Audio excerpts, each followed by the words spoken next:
Our story begins with a glimpse into a picture-perfect childhood. A little girl runs happily through an open field, laughing and jumping from one spot to another. This is Samantha, and during her playful adventure, she discovers a small frog. Brimming with joy over her new little friend, she carefully places it inside a cup and brings it back to join her toys, completely lost in her own happy world. But life changes fast. Fast forward a few years, and Samantha's dad is elected president of the United States. Suddenly, she is thrust into the global spotlight, waving happily to cheering crowds alongside her parents, while her whole family watches the joyous news on TV. As the years roll by, Samantha grows into a beautiful young woman. At a major celebration, she tightly hugs her father and gracefully greets a room full of distinguished guests. Deep down, Sam is just a normal teenager who loves parties and pizza, but living as the first daughter makes her incredibly guarded. Every word she speaks and every move she makes is heavily scrutinized to protect her father's political reputation. Paparazzi track her every step, heavy security details surround her, and ruthless media reporters constantly mock her appearance and behavior on television. It's deeply exhausting, and she constantly feels like a zoo animal on display. Yet, being the president's daughter isn't entirely a burden. Samantha gets to travel the world, spearhead charity events, help communities in need, and learn firsthand about global cultures and high-stakes politics. Still, the endless cycle of forced high society parties takes its toll. She hates the superficial spotlight but chooses to suffer in silence. One evening, while unwinding in her bedroom, her personal assistant, Liz, starts listing a grueling schedule of upcoming mandatory events. Exhausted, Samantha sighs and begs for just a single day of pure freedom. Liz smiles warmly, gently reminding her that she must always project the image of a perfect princess. Samantha nods in agreement, but inside, she is deeply lonely and suffocated. Unable to sleep, she sneaks out of her room using the White House's hidden service passages and makes her way down to the kitchen. She cuts herself a thick slice of chocolate cake, only to be surprised by her dad, President John McKenzie. Instead of scolding her, he sits down, and the two enjoy the cake together, sharing fond memories and sharing a tender father-daughter moment. Samantha admits she is incredibly nervous about starting college the next day. Wanting a genuine taste of independence, she asks her father for a massive favor: to let her go to school alone, without a suffocating swarm of Secret Service agents constantly ruining her chance at a normal life. The president reluctantly agrees but reminds her of the harsh reality. As the first daughter, her life is always in potential danger, whether she realizes it or not. The big departure day finally arrives. Samantha is a ball of nerves as she prepares for a massive press conference. Liz is buzzing in her ear about talking points, and her parents are doing the exact same thing. The stress is palpable. The First Lady is being pulled in every direction by political advisors, and President McKenzie is surrounded by strategists micromanaging his public image. Unlike normal families, they cannot share a single private moment without the eyes of the world judging them.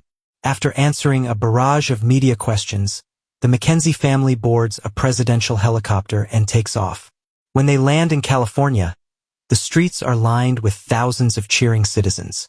Rather than feeling excited, Samantha feels alienated and terrified of living on her own for the first time. Stepping onto the campus of Redmond College, her frustrations peak. The university is crawling with reporters, and a full marching band is blasting music the moment they step out of the vehicle. Desperate to escape the flashing cameras, Samantha rushes into her residence hall. Her dad jokingly offers to take her back home to a local college, which makes her laugh. She deliberately chose a school on the opposite side of the country precisely to build a life on her own terms. Before they can even share a meaningful, private goodbye, her parents are whisked away by handlers, and Liz pulls Samantha right along with them.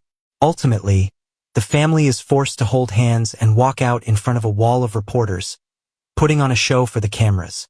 After exchanging a few final words of parental advice, tears flow as they share a tight embrace.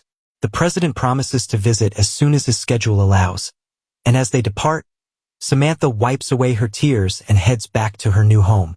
Even in college, privacy is a myth.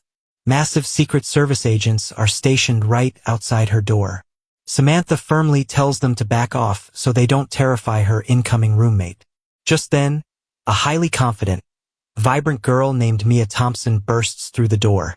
Mia expects a completely different roommate named Linda, a trombone player from New Jersey, and has no idea she's actually looking at the first daughter of the United States. Once she realizes who Samantha is, Mia is instantly defensive. She explains that she just wants a normal, low-key college experience and doesn't want to get swallowed up by Samantha's media circus. Desperate for a friend, Samantha begs Mia to just give her a fair chance, and her earnestness eventually wins Mia over. Mia, a hilarious girl who always speaks her mind, begins chatting about her family before playfully flirting with Agent Bach, Sam's stoic bodyguard. Mia urges Samantha to throw on some comfortable clothes so they can go hunt for cute guys on campus, but Samantha's rigid schedule ruins the fun. She can't just hit up freshman parties. She is required to attend a formal faculty reception first. The university throws a grand, stiff party in Samantha's honor, where professors and administrators corner her to debate intense political topics. Mia and her friends try their best to bail Sam out of the boring event, but they fail. When the reception finally concludes, Samantha heads back to her room, but Mia immediately stops her at the door. Mia has a guy visiting and tells Samantha she needs to vanish for the next 2 hours. Stunned but wanting to be a good roommate, Sam agrees.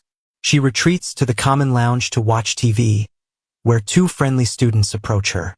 They invite her to the university's annual tradition, a massive pool party called The Plunge, and tell her to bring a swimsuit.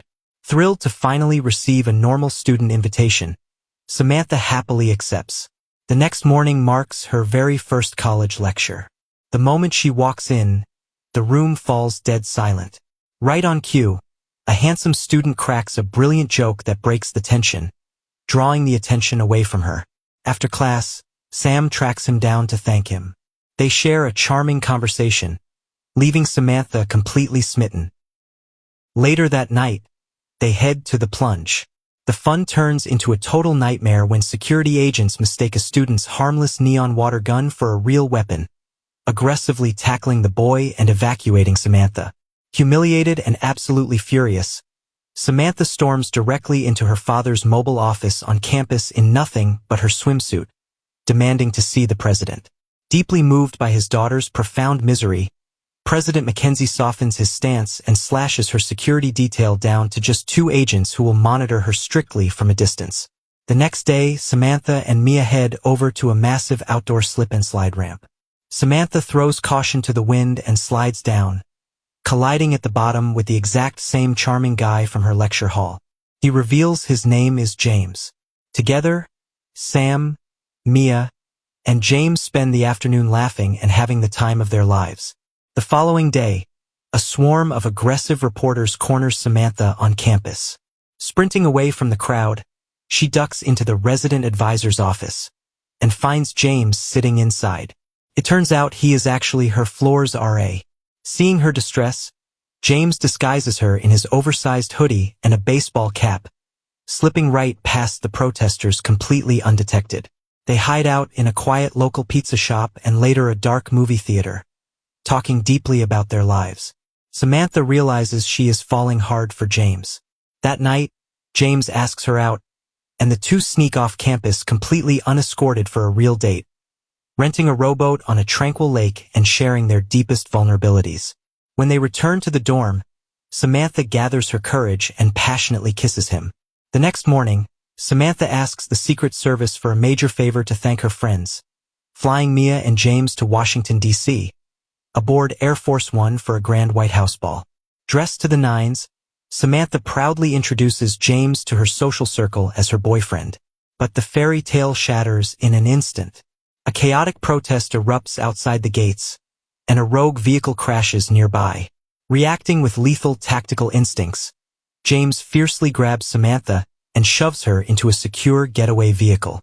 As the car tears away, James pulls out a tactical walkie-talkie and begins barking coordinates to the Secret Service Command Center. In that horrifying second, the cold truth hits Samantha. The romance, the meet-cute, the dates. It was all an engineered lie. James was never a student.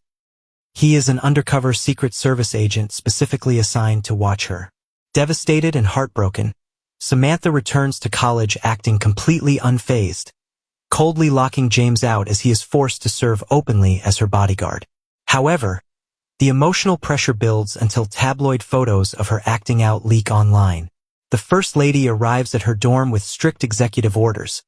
Samantha is forced to withdraw from college and join her father's intense re-election campaign trail immediately. On the trail, Samantha plays the role of the perfect, smiling daughter, but inside, she is completely hollow. Meanwhile, James is suspended indefinitely by a strict disciplinary board for compromising his assignment. At a massive campaign gala, Samantha finally stands up to her father with fierce maturity, telling him that if he wants her to behave like an adult, he needs to stop controlling her life. The dynamic shifts and the president starts treating her like a peer. On election day, President Mackenzie secures a landslide victory. At the breathtaking inauguration ball, the president takes Samantha's hand for a traditional father-daughter dance. He smiles, spins her around, and smoothly hands her off to a waiting partner. Standing there in a flawless uniform is James. The president steps aside with a knowing smile, and James guides a flustered Samantha into a beautiful dance. When the song ends, James apologizes for the pain he caused and presses a small key into her palm, telling her it is meant for her next adventure. Samantha begins walking away, but realizing that leaving him behind feels entirely wrong, she turns around. James runs to her, and they collide in a passionate embrace, kissing deeply to the roaring cheers of the crowd.